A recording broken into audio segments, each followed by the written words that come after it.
तर 2 म्हणजे नको आम्हाला तुम्हाला सहकार्य करायचंय आणि आम्हाला आमच्या छत्रपतीसाठी लेकीसाठी न्याय पाहिजे. आमच्याकडून वाईट कृत्य कुठलंही होणार नाही, कायदा सुव्यवस्था बिघडणार नाही. खरं आहे राव? आम्ही तुम्हाला शब्द दिलाय, पण मी 25 तारखेच्या नंतर सर ऐकणार. मी 25 तारखेच्या नंतर राज्याला आवाहन करीन. पूर्ण इकडे फुटलेले म्हणजे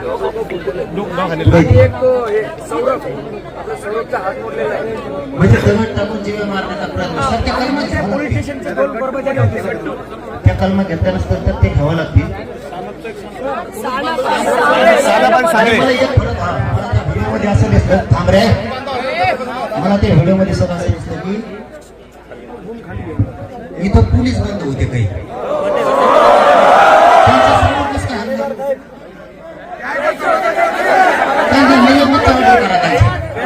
अधिकारी एस पी साहेबांना आहे. एस पी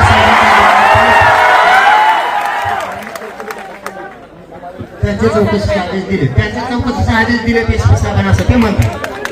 त्यांना निलंबित करून टाका. त्या दोघं तिघे कोण होते त्यांचा समोर हल्ला होणार असता तुम्ही स्टेटमेंट द्या. पुन्हा स्टेटमेंट शांततेत द्या. रात्री त्या घाबरलेलं होतं, स्टेटमेंट त्यांच्याकडून हुकला असं. तुम्ही स्टेटमेंट घ्या, पुरे नावं घ्या. 307 त्याच्या ठिकाणी ते अपहरण केलं त्या मुलीचं एका ते नाही छोट्या लागलं काढून फाडला. तिचं स्टेटमेंट घ्या, ते गुन्हे दाखल करून त्यांना सगळ्यांना अटक करा. आमची बाकी काही मागणी नाही, तुम्हाला आमच्याकडून पूर्ण सहकार्य आहे. पुरावा 25 तारखेपर्यंत यांना 25 तारखेपर्यंत सहकार्य करू आपण. यांनी नाही केलं आम्ही राज्यातून पुण्यातून विदर्भ कसा बाहेर निघत नाही विदर्भाकडे मी बघतो. झालाय ही जिजाऊची पवित्र भूमी आहे. या भूमीतले मराठे आणि कुणबी झोपले का तुम्ही? तुमच्यावर वेळ नाही येणार का अशी तुमच्या लेकीबाईवरती? विदर्भ आणि खानदेशातल्या एकाही मराठ्यांनी घरी राहिलेला मला दिसला नाही पाहिजे. मी पूर्ण आयुष्य तुमच्यासाठी झिजवलंय. इथं जर पोरीवर अन्याय होणार असला ना तर तुम्हाला सगळ्यांना जर आता हे आरोपी अटक झाले नाही 307 पासून अपहरणाचे सगळे गुन्हे शांतता भंग केला यांनी. 4था मुद्दा जातीय दंगल घडवण्याचा प्रयत्न या लाभार्थी टोळीचा.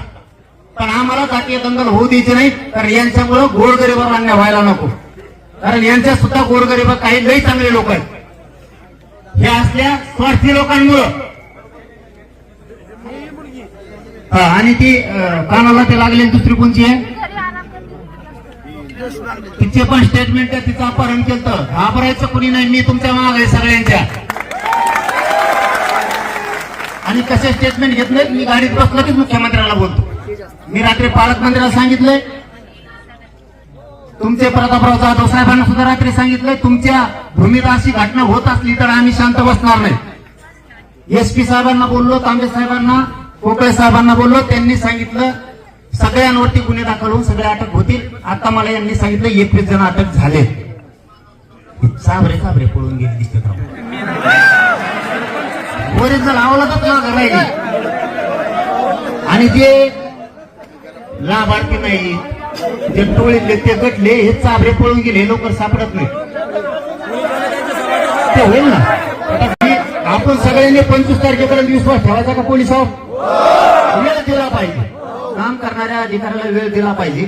नाही दिलं तर मी म्हणून आहे तुमच्या माग. तुम्हाला सांगतो इथं काहीच नाही ते. एकदा जर आव्हान झालं ना तर कोण कोण आहेत ना आपण कारवाई करू त्यांची. आपण कारवाई आपल्याला पण करता येते. मी तात्या साहेबाला सुद्धा बोलतो महासंचालकाला गाडीत बसल्या, हे प्रयोग चांगला नाही. यांनी केलेला छत्रपती शिवरायांचा अपमान पुतळा काढून फेकून दिलं. लयच मात झाला देव, लय मात झाला. आधी महिलेला मारणं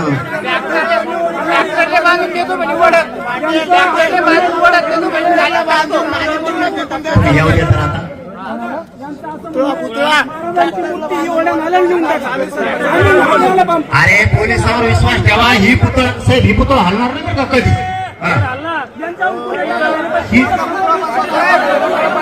मी सांगतोय काय, मी सांगितलं ना, मी सांगितले, मी जबाबदारी घेतली ना. मी जबाबदारी घेतली. सगळ्यावर गुन्हे दाखल होणार, सगळं अटक होणार. ही जबाबदारी घेतली तुम्हाला 2 दिवसात ऐकायला येईल. नसता 25ला राज्यातले पुऱ्या मराठे जर नाही बोलले तुम्हाला नाव बदलून ठेवा. मग आंदोलन सुरू झालं की बंद होत नाही. छत्रपतीपेक्षा मला मोठं कुणी नाही माझ्या जीवनात. त्यांच्यासाठी मी जीवदान करायला पण तयार. मी काय देत नाही. सगळे येणार मध्ये आणि हे सांगते तीच एक नंबरचा आरोपी करा, खालीवर नका करू. आणि कोणाचा दबाव आला ना प्रामाणिक सांगा, तुमची नोकरी जाऊन देत नाही. आणि दबाव घ्या जाणाऱ्याचं जर राजकीय करिअर उद्ध्वस्त नाही केलं ना तर जरांगेच्या अवलाद सांगणार तुम्हाला तर कोणाला धक्का लागू देत नाही. तुम्हाला तुमच्या एसपी साहेबाला पोकळे साहेबाला 5 वाजेपर्यंत मुख्यमंत्र्यांचा फोन करतात. तुम्हाला मोकळीक राहणार.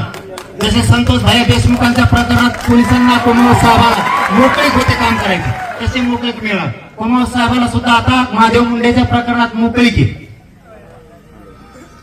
तुम्हाला नुसता फोन द्याला तरी तुम्ही एका मंत्र्याचा आमदाराचा आमच्या त्या खरकाट्याचा तिकाड्या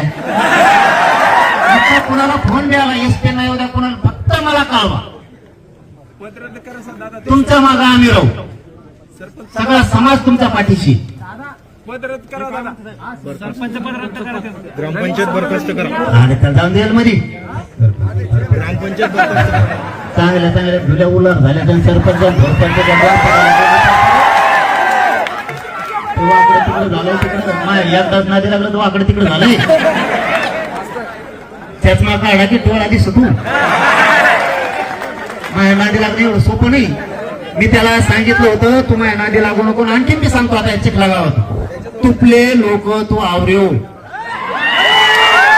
तू माझ्या नादी लागू नको. लय जड जाईल तुला. माझ्या समाजात आणि छत्रपतीत लय जीव आहे. माझ्या समाजासाठी माझ्या किडनॅप पण गेल्यात. मला चालता येत नाही आता. इतक्या वेळ उभं राहिलो मला आता बसता येणार नाही. माय बापा इतके हाल आहेत माझे पण मी हालत नाही. या समाजाची छत्रपतीची शान आहे आणि ती शान वाढवण्यासाठी पठ्ठ्यात जगत होईल. तुम्हाला कुठेही डाग लागू देणार नाही. तुम्ही कसली काळजी करू नका. मी हिला रात्री सांगितलं होतं तू अर्ज कर तेव्हा न्याय मिळत. मी सकाळीच येतो. तिच्या कपाळाला लागलंय. पोलीस बांधव समोर जर एवढं असेल तर कसं काय गुन्हे दाखल होत नाही.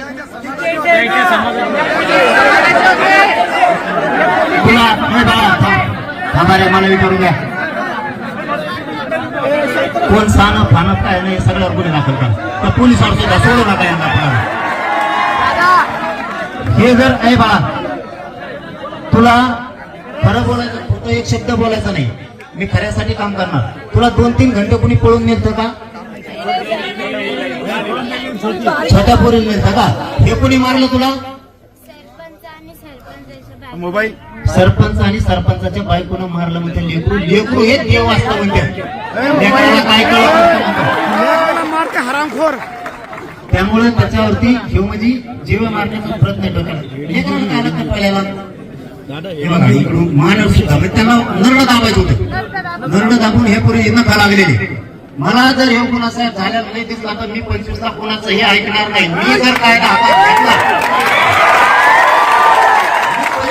चिंता करणार नाही. ते नरड दाबायचा प्रयत्न आहे. इकडून सगळे नफा लागले तिला जीव मारण्याचा ते देखील प्रयत्न करा. आणि तिची छेड काढली ही पोस्को दाखल होतो. तेव्हा पोस्को दाखल होतो. यस साईड करून घेतो. साहेब म्हणले घेते. किती वाजेपर्यंत वाट बघू मी? गेले मी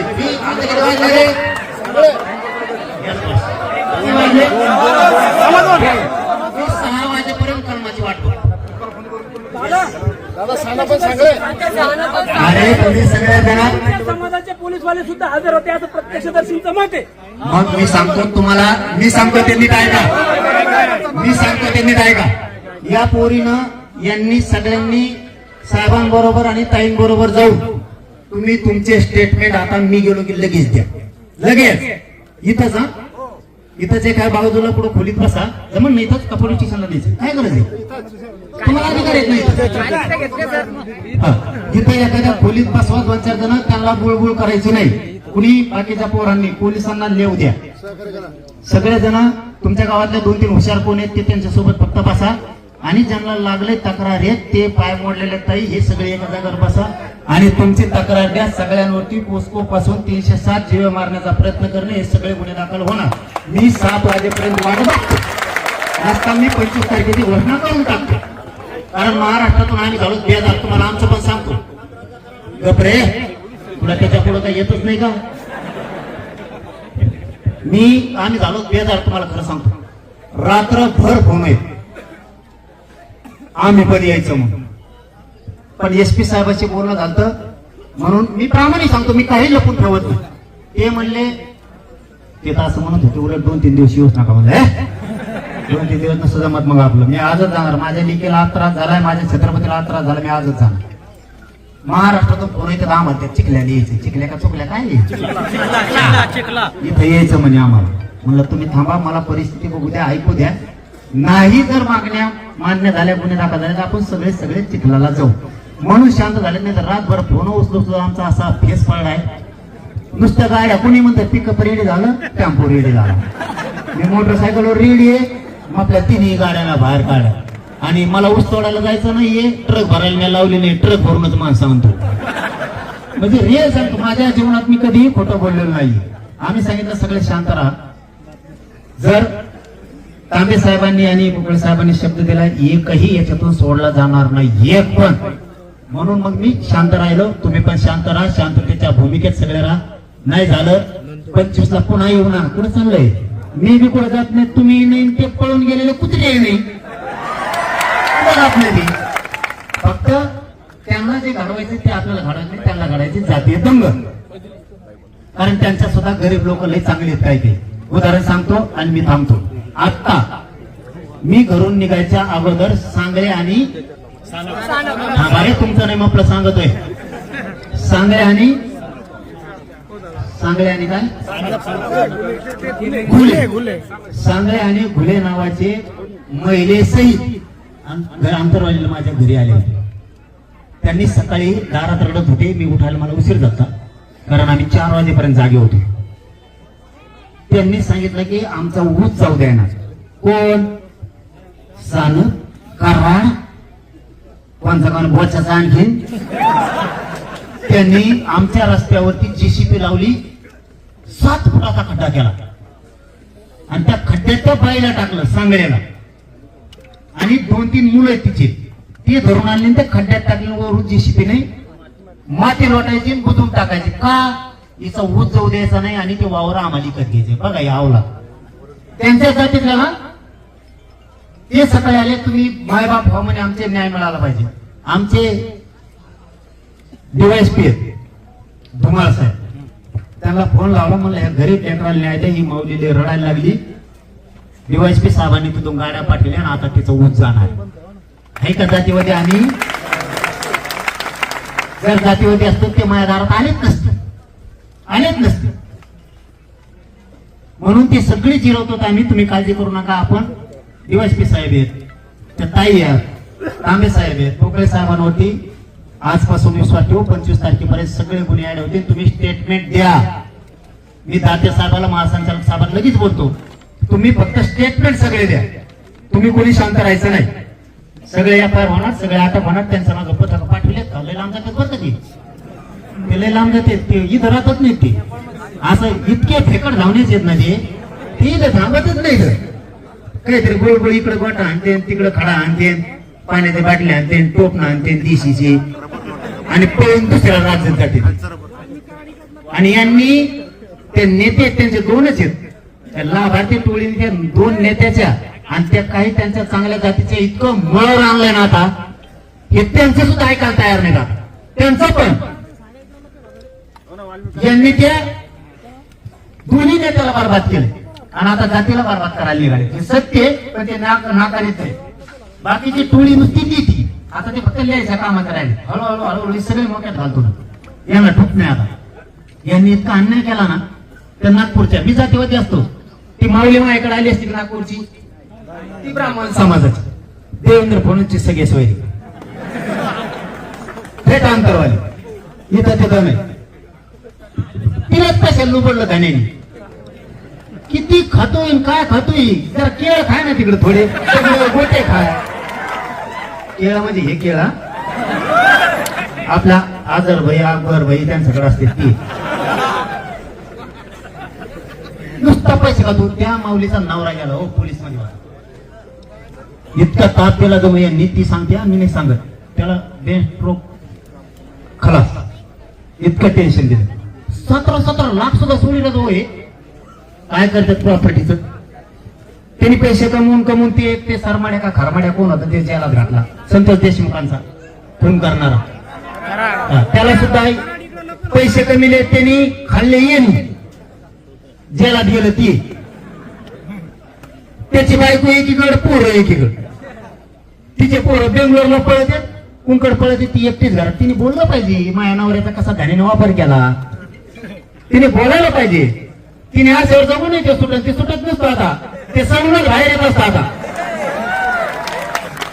ते सुटतच नसतं. तिने सांगितलं पाहिजे की ही प्रॉपर्टी सगळी धण्याची आहे, त्याच्यामुळे महानावर आत गेलाय, धण्यामुळेच खून केलाय, ते सांगितलं पाहिजे. कारण त्यांच्या गरीब जातीला त्रास व्हायला लागलाय. म्हणून आपण कायदा हातात घेऊ नका. समजलं तुम्हाला? इतकं बोलण्याचं कारण माझं ते होतं. त्यांच्यात काही चांगले लोक आहेत, हे नाशक्या दापादानामुळं बाकीच्यावर नको. आणि जर नाहीच गुन्हे झाले तर 25 तारखेनंतर ठरवू काय करायचं. मग आपण दाखवू मराठी कशाला म्हणतो. आता तुम्ही स्टेटमेंट सगळे देऊन घ्या आणि त्या ताईला थोडे दिवस संरक्षण राहू द्या. ती तक्रारदार आहे, तिला मारून टाकू शकते, तिच्या जीवाला धोका आहे, असं होऊ शकतं. आणि मराठ्यांनी विदर्भातल्या कुंडी आणि मराठा दोघाला सांगतो, जातीचं आणि छत्रपतीचं रक्षण करायला शिका. तुमच्यात काही मतभेद असतील तर सोडून द्या आणि एक जवान राहा. कारण ही इतकी पवित्र भूमी जिजाऊची, पुऱ्या विश्वाला सुखी आणि समाधानी दिवस दिले असतील तर माझ्या मासाहेब जिजाऊने दिले. जिजाऊने ती पवित्र भूमी, या भूमीतले कुंडी आणि मराठी एक जीवन राहा. आणि अशा टायमाला सगळे धावून येत जा. मी तुमच्या पाठीशी, सगळ्यांनी शांततेत राहा. पोलिसावर विश्वास ठेवा, ते सगळ्यांना अटक करतील. 7 वाजेपर्यंत, तिथं 2 घंट्याच्या आतच म्हणले सगळे गुन्हे दाखल करतो. पण 7 वाजेपर्यंत मी त्यांना वेळ दिला नाही केलं तर 25चं आंदोलन पुकारलं म्हणून समजा. आता तुम्ही सगळेजण स्टेटमेंट देऊन घ्या आणि सगळेजण शांततेत राहा. आता स्टेटमेंट तुम्ही